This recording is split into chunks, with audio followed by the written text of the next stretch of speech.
Com sangue. Stephen King.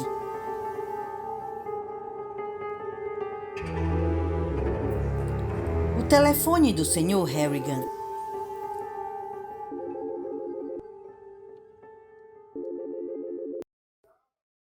No caminho de volta descendo a colina, chutando os restinhos da última neve do ano, pensei no que ele falou. Que a internet era como um cano de água quebrado cuspindo informações em vez de água.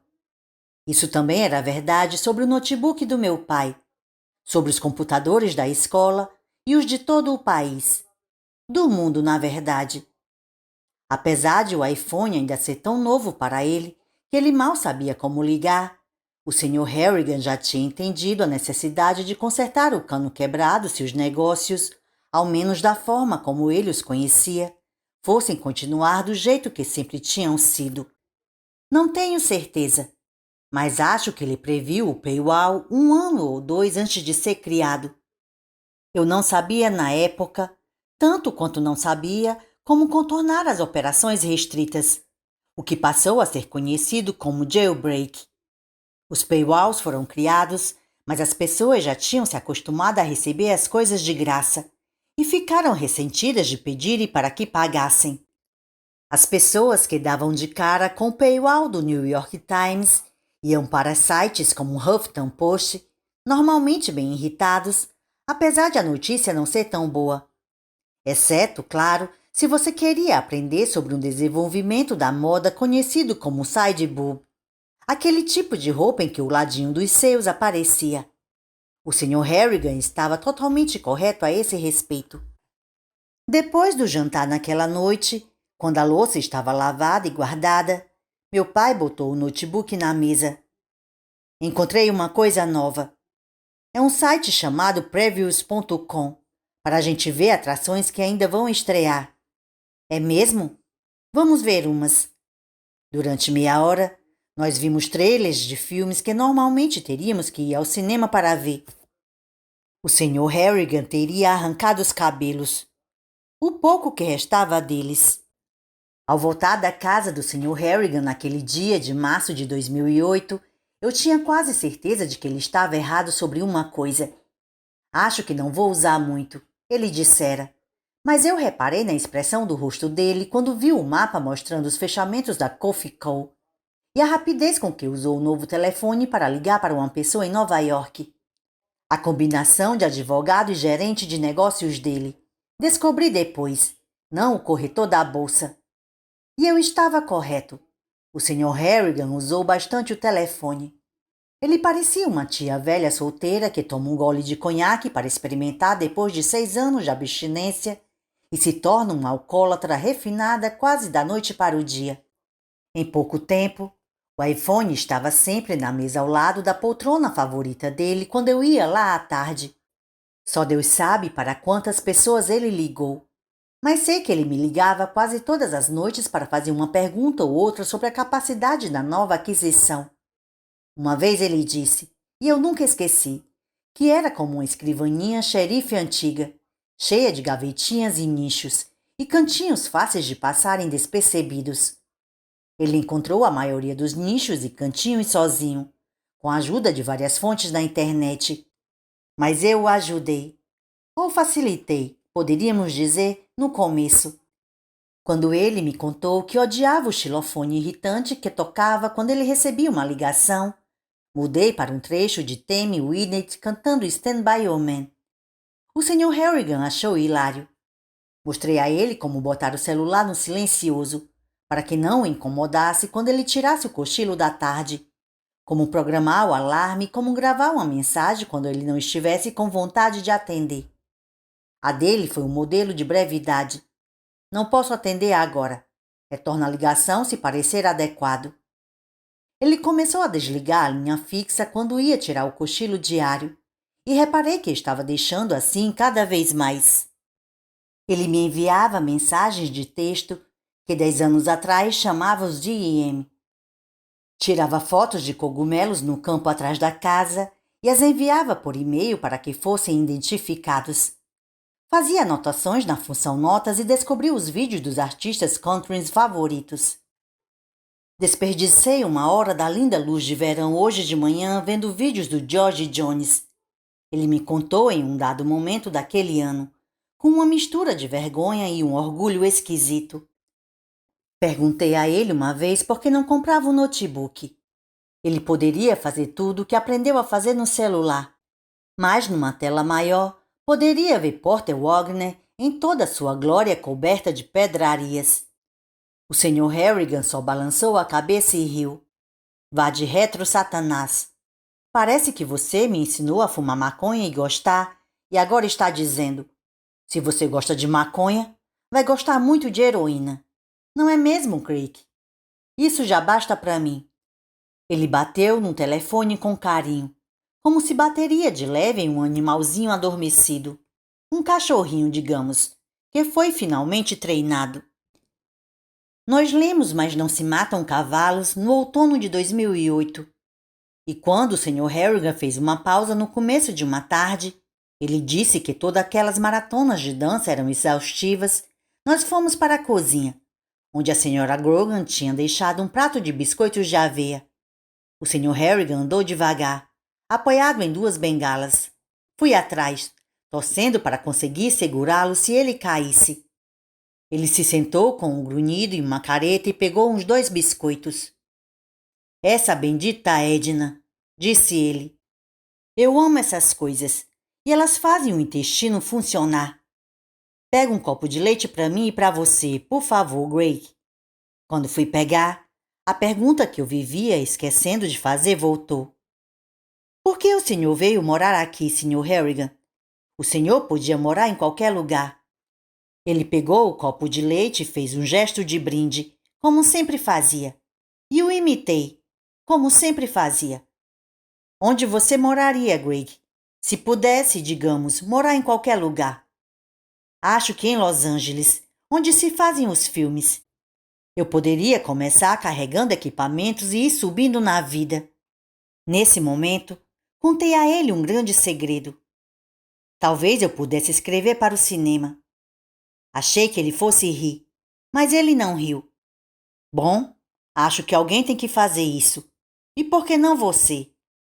E você nunca sentiria saudade de casa? De ver o rosto do seu pai ou botar flores no túmulo da sua mãe?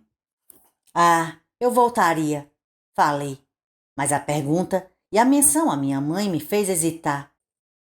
Eu queria um novo começo, disse o Sr. Harrigan. Como alguém que viveu a vida toda na cidade grande, pois cresci no Brooklyn antes de se tornar... Não sei, uma espécie de planta de vaso. Eu queria ir para longe de Nova York nos meus anos finais. Queria morar no interior, mas não no interior turístico. Em lugares como Camden, Castine ou Bar Harbor. Queria um lugar onde as estradas ainda não fossem pavimentadas. Bom, se era isso que o senhor queria, veio mesmo para o lugar certo. Ele riu e pegou outro biscoito. Pensei nas Dakotas, sabe? E em Nebraska. Mas acabei decidindo que era ir longe demais. Pedi que meu assistente levasse para mim fotos de muitas cidades no Maine, em New Hampshire e Vermont. E este foi o lugar que escolhi, por causa da colina. Há vistas em todas as direções, mas não vistas espetaculares. Vistas espetaculares poderiam atrair turistas, exatamente o que eu não queria. Eu gosto daqui. Gosto da paz, gosto dos vizinhos e gosto de você, Greg. Isso me deixou feliz. Tem outra coisa. Não sei o quanto você leu sobre o meu trabalho, mas se leu ou se ler no futuro, você vai encontrar muita gente que acredita que fui implacável enquanto subia no que as pessoas invejosas e intelectualmente incapazes chamam de escada do sucesso. Essa opinião não é totalmente errada. Eu fiz inimigos, admito abertamente. Os negócios são como o futebol americano, Greg. Se você precisar derrubar alguém para chegar à linha do gol, é melhor que faça isso. Ou então não devia nem botar o uniforme e entrar em campo. Mas quando o jogo acaba, e o meu acabou, apesar de eu continuar envolvido, Você tira o uniforme e vai para casa. Aqui é minha casa agora. Esse canto comum da América, com um único mercado e a escola que acho que vai fechar em pouco tempo. As pessoas não passam mais para um drink. Não tenho que ir a almoços de negócios com pessoas que sempre querem alguma coisa. Não sou convidado para assumir um lugar em reuniões de conselho. Não tenho que ir a eventos beneficentes que me deixam morrendo de tédio e não preciso acordar às 5 da manhã com o som de caminhões de lixo na rua 81. Vou ser enterrada aqui, no cemitério Elm, junto com os veteranos da Guerra de Secessão. E não vou ter que dar carteirada nem subordinar um superintendente de túmulos para conseguir um bom lote. Alguma dessas coisas explica o que você queria saber? Sim e não. Ele era um mistério para mim, até o fim e mesmo depois. Mas talvez isso seja sempre verdade. Acho que vivemos a maior parte do tempo sozinhos, por escolha como ele, ou só porque o mundo foi feito assim. Mais ou menos. Pelo menos o senhor não foi para a Dakota do Norte. Fico feliz por isso. Ele sorriu. Eu também. Pegue outro biscoito para comer no caminho de casa e mande lembranças ao seu pai.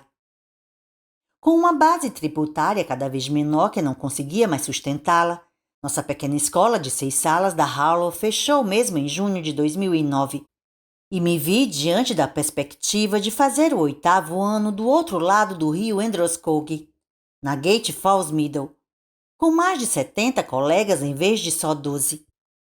Aquele foi o verão em que beijei uma garota pela primeira vez. Não Marge, mas a melhor amiga dela, Regina. Também foi o verão em que o Sr. Harrigan morreu. Fui eu que o encontrei. Eu sabia que ele estava tendo cada vez mais dificuldade de se deslocar e perdendo o fôlego com mais frequência. E às vezes precisava do tanque de oxigênio que ficava agora ao lado da poltrona favorita. Mas fora essas coisas, que eu simplesmente aceitava, não houve aviso. Eu li alguns capítulos de McTeague. Eu tinha pedido para lermos outro livro de Frank Norris e o Sr. Harrigan concordou. E molhei as plantas enquanto o Sr. Harrigan olhava os e-mails. Ele olhou para mim e falou: As pessoas estão entendendo. O quê? Ele mostrou o celular. Isto, o que realmente significa, o que pode fazer. Arquimedes disse: Dê-me uma alavanca e um ponto de apoio e moverei o mundo. Isto é a alavanca. Legal, falei. Acabei de apagar 3 propagandas de produtos e quase uma dezena de solicitações políticas. Não tenho dúvida de que meu endereço de e-mail está sendo divulgado, da mesma forma que as revistas vendem os endereços dos assinantes. Que bom que não sabem quem o senhor é, falei. O apelido dele no e-mail, ele adorava ter um apelido, era Rei Pirata 1. Se alguém estiver observando minhas buscas, não precisa saber. É possível descobrir meus interesses e me importunar com coisas relativas a ele. Meu nome não significa nada. Meus interesses, sim.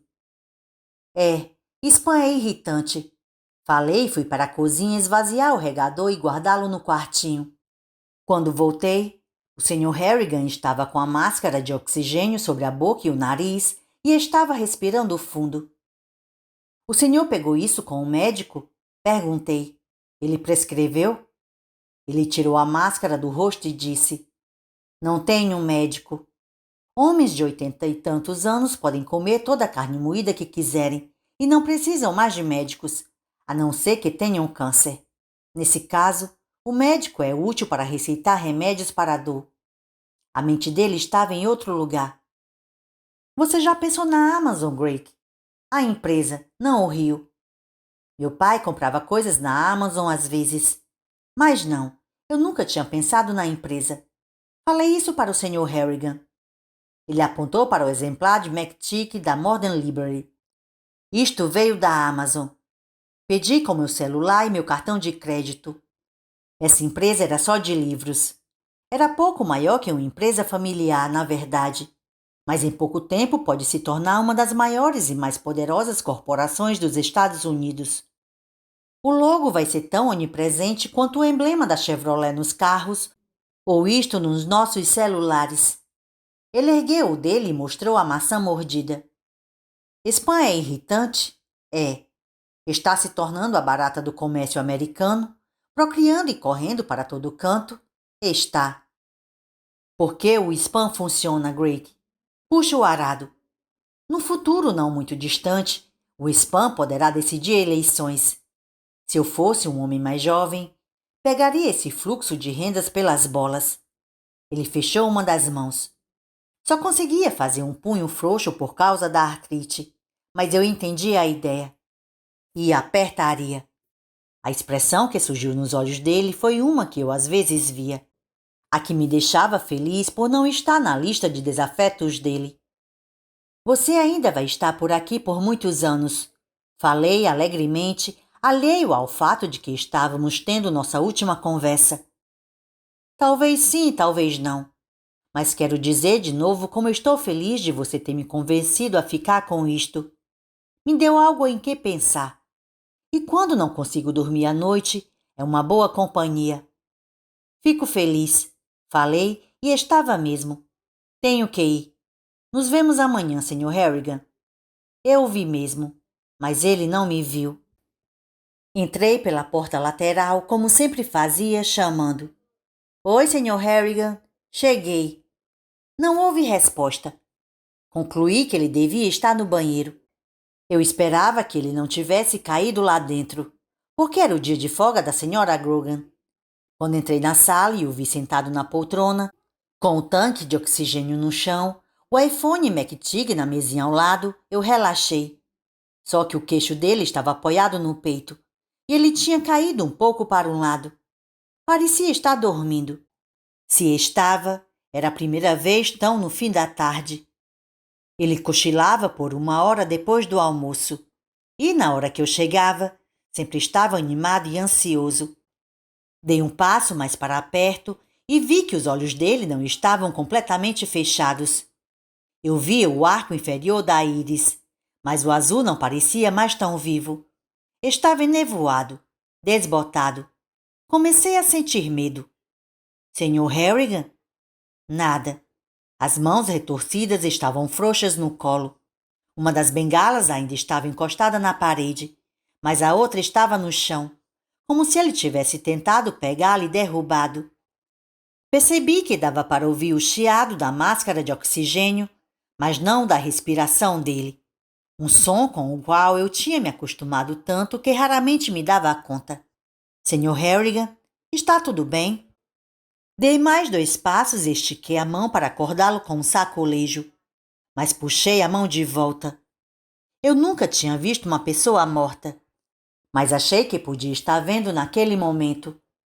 Estiquei a mão de novo e dessa vez não amarelei. Segurei o ombro dele, horrivelmente ossudo por baixo da camisa, e balancei de leve. Sr. Harrigan, acorda. Uma das mãos dele caiu do colo e ficou pendurada entre as pernas. Ele caiu mais um pouco para o lado.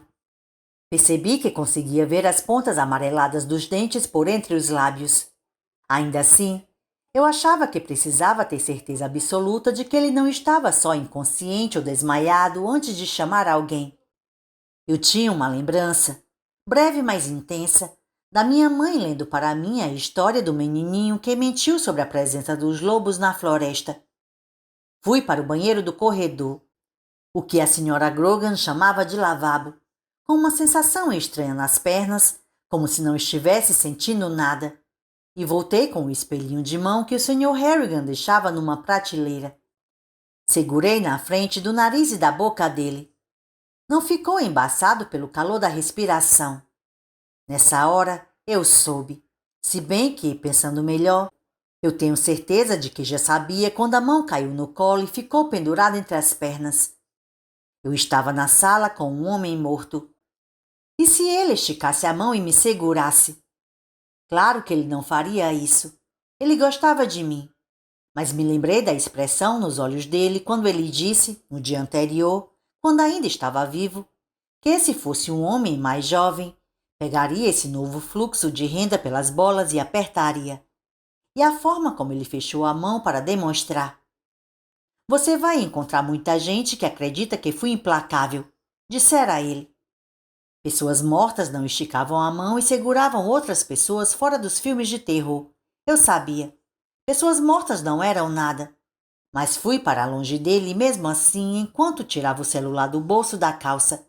E não tirei os olhos dele quando liguei para meu pai.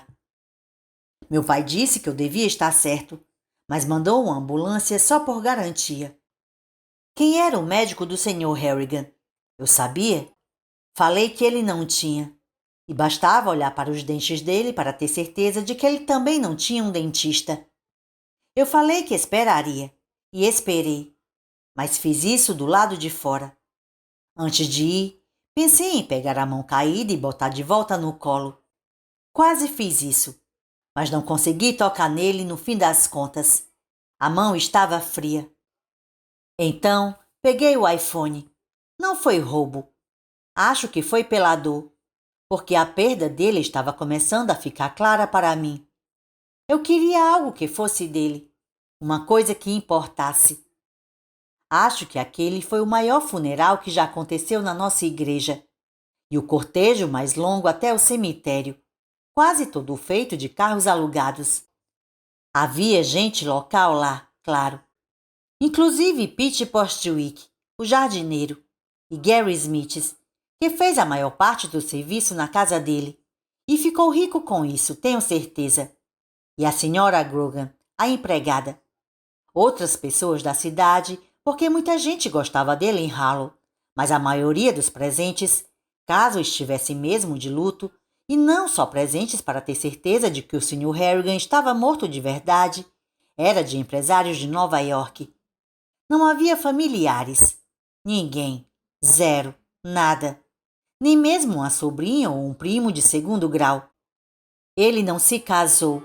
Não teve filhos. E esse devia ter sido um dos motivos de meu pai ficar desconfiado quando comecei a ir lá. E viveu mais do que todo o resto. Foi por isso que o garoto vizinho, o que ele pagava para ler para ele, que o encontrou.